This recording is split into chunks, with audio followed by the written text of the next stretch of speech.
work with the livestock industry to help them improve their operations. We work a lot with the feed industry to help them develop better relationships with suppliers, make better trading decisions. We work a lot with policy makers to engage with China on their efforts to integrate into global markets for feed and feed products. In the 1980s, we worked a lot with the feed industry. We built a feed mill. We did a lot of training. Today, China has the world's largest commercial feed industry, and several of the largest commercial feed businesses are based in China. In the 1990s, we started to work with the swine industry.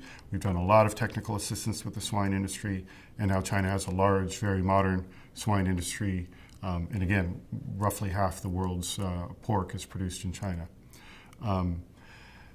About 10 years ago, we started working in the dairy industry. At that time, there were only a few farms with 1,000 head, and now China has one farm with 40,000 head. And we've seen the development of a very large modern dairy industry in China. So those successes then began to generate demand for imported feed products roughly 6-7 years ago. 2009, 2010 is when China really came into the global market. The thing with China right now is it has large corn stocks, and it's going through a transition where it's moving out of a price support policy into policies that allow markets to determine prices. Now that's not an easy thing to do. And I think it'll take a couple of years for that transition to take place. And it'll take a couple of years to work through the stocks and transition into a situation where China's production is roughly, to a point where China's production is roughly equivalent to demand, or maybe a little above or below.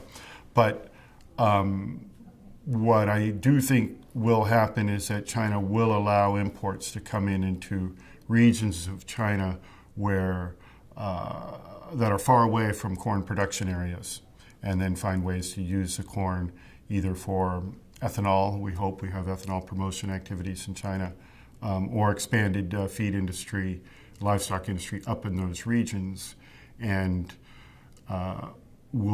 China will become a fairly reliable and stable customer for U.S. feed products.